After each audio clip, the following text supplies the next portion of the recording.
కొత్త బట్టలు కొత్త వెలుగులు మీ ఇంటి పండుగ సంతోషాలకు అసలైన చిరునామా సిఎంఆర్ షాపింగ్ మాల్. అందరికీ భోగి సంక్రాంతి కనుమ శుభాకాంక్షలు.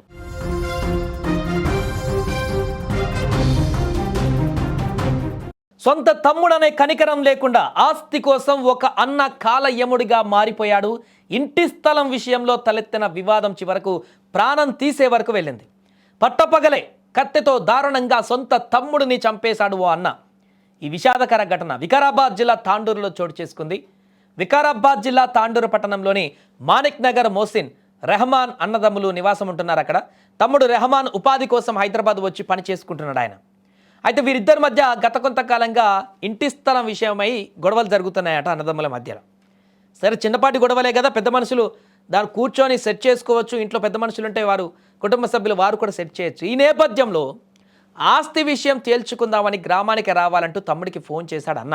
ఎందుకంటే తమ్ముడు హైదరాబాద్లో ఉంటున్నాడు కాబట్టి అక్కడి నుంచి రావాలి, మాట్లాడుకుందాం, దీన్ని ఇంకా ఎన్ని రోజులు నానుస్తాం ఇంటి స్థలాన్ని, ఏదో ఒకటి క్లారిటీ తెచ్చుకుందాం అని చెప్పేసి రమ్మన్నాడు. అయితే అన్న మాటలు విన్నటువంటి తమ్ముడు, నమ్మినటువంటి తమ్ముడు హైదరాబాద్ నుంచి తాండూరుకు వచ్చాడు. ఉదయం ఇంటి స్థలం గురించి మాట్లాడుకుంటున్నారు. అయితే మళ్ళీ వారి మధ్య అక్కడ వివాదం మొదలైంది. దీంతో ఆగ్రహానికి లోనైనటువంటి అన్న, ఆ అన్నకున్నటువంటి బామ్మర్ది ఎవరైతే ఉంటాడో ఆ వ్యక్తి సహాయంతో బావబామ్మర్దులు ఇద్దరు కలిసి సొంత తమ్ముడిని ఆ అన్న కత్తితో విచక్షణ రహితంగా దాడి చేసి చంపేశాడు అక్కడికక్కడే.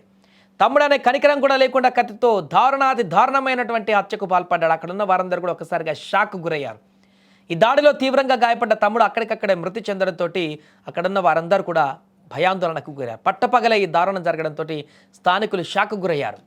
హత్య సమాచారం అందిన వెంటనే తాండూరు డీఎస్పీ నర్సింగ్ యాదవ్ సిబ్బందితో కలిసి ఘటనా స్థలానికి చేరుకున్నారు. మృతదేహాన్ని పరిశీలించి వివరాలు సేకరించారు. వారందరూ కూడా అక్కడికి వచ్చిన వారందరూ కూడా గ్రామస్తులు కానీ ఊరు పెద్దలు కానీ పంచాయతీ ఉంది కదా, ఇంటి స్థలం విషయంలో అన్నదమ్ములకు ఏదో ఒకటి మాట్లాడి ఏదో ఒకటి ఇటో అటో తేల్చేసి సెట్ చేద్దామని చెప్పేసి వచ్చారు అక్కడికంతా.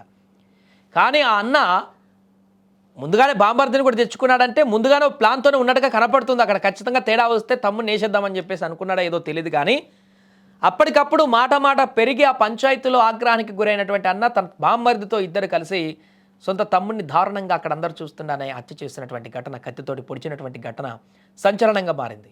ఇంటి విషయంలో, ఇంటి వివాదానికి సంబంధించి అది ఏదో రకంగా సగం అని వచ్చేది, లేకుంటే అటో ఇటో ఒక 5-10 తోటి సెట్ అయిపోయింది. అది పెద్ద విషయమే కాదు. ఒక ఇంటి స్థలంలో వివాదం వచ్చిందంటే అన్నదమ్ములు పెద్ద మనుషులో కూర్చుంటే ఎటో ఒకటి అయిపోయింది. కానీ ఒక ప్రాణము బలైపోయింది దానికోసం.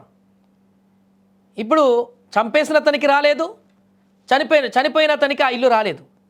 చనిపోయినట్టు పోయాడు, చంపేసిన ఆయన ఇప్పుడు జైలుకు పోతాడు. ఇలాంటి క్షణికావేశంలో తీసుకునేటువంటి నిర్ణయాలు అనేటివి ఒక కుటుంబాన్ని కాదు, ఇప్పుడు మొత్తం కుటుంబాలనే చిన్నాభిన్నం చేస్తున్నటువంటి పరిస్థితులు ఏర్పడుతున్నాయి. వావి వరుసలు మర్చిపోతున్నారు, రక్త సంబంధాలు తెంచుకుంటున్నారు.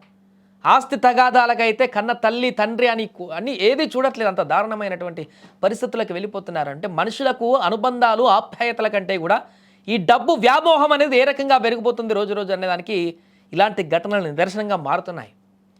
ఎంత చెప్పినా, ఎన్ని చెప్పినా కూడా, ఎవరెన్ని చెప్పినా కూడా చివరికి డబ్బుల విషయానికి వచ్చేసరికి మనిషి రాక్షసుడిగా మారుతున్నటువంటి దృశ్యాలు మనకు కనిపిస్తున్న నిత్యం ఎక్కడొక చోట. ఎందుకు ఇలాంటి ఆలోచనతోటి మారుతున్నారో అర్థం కావట్లేదు. కానీ చివరికి మిగిలేది బూడిదైనటువంటి విషయం గ్రహించలేకపోవడంతో జరుగుతున్నటువంటి హత్యలని చెప్పవచ్చు ఇవన్నీ. ఏదైనా కానీ వికారాబాద్లో చోటు చేసుకున్నటువంటి ఈ ఘటన ఇప్పుడు సంచలనంగా మారింది. మాకు డైలెండర్ కాల్ రావడం జరిగింది. ఇక్కడ ఒక మర్డర్ జరిగిందని, ఈ మాణిక్ నగర్ తాండూరులో మర్డర్ జరిగిందని వెంటనే మేము మా టీంతో సహా అందరం ఇక్కడ వచ్చేసరికి ఇక్కడ రెహమాన్ అనే అబ్బాయి ఏజ్ 24 ఇయర్స్ ఉంటాడు. అతను తీవ్రమైన రక్తగాయాలతో పడి ఇక్కడ చనిపోవడం జరిగింది. సో వెంటనే మేము ఇక్కడ వచ్చి విచారిస్తే వీళ్ళ బ్రదరగు మోసిన్ అండ్ వాళ్ళ బామ్మర్ది గౌస్ ఇద్దరు కలిసి ఒక హౌస్ ప్రాపర్టీ గురించి గొడవ, ఆ ఇష్యూ గురించి మధ్యాహ్నం కూడా అరౌండ్ 12 o'clock ఆ టైంలో కూడా చిన్న గొడవ పంచాయతీ జరిగింది. ఆ తర్వాత అక్కడ సెటిల్ కాలేదు. సో మళ్ళీ ఇక్కడికి వచ్చి ఇక్కడ ఆ విషయంలో కొట్లాడుకొని అతనితో 15 ఆదాయంతో కొట్టి అతని మెడపైన, ఛాతిపైన, తర్వాత నడుపు పైన కొట్టి చంపేసి పారిపోయినారు. సో వాళ్ళని బాడీ ఇప్పుడు పోస్ట్మార్టం పంపించి వాళ్ళని అక్యూలో గురించి వెతికి వాళ్ళని పట్టుకొని చట్టప్రకారం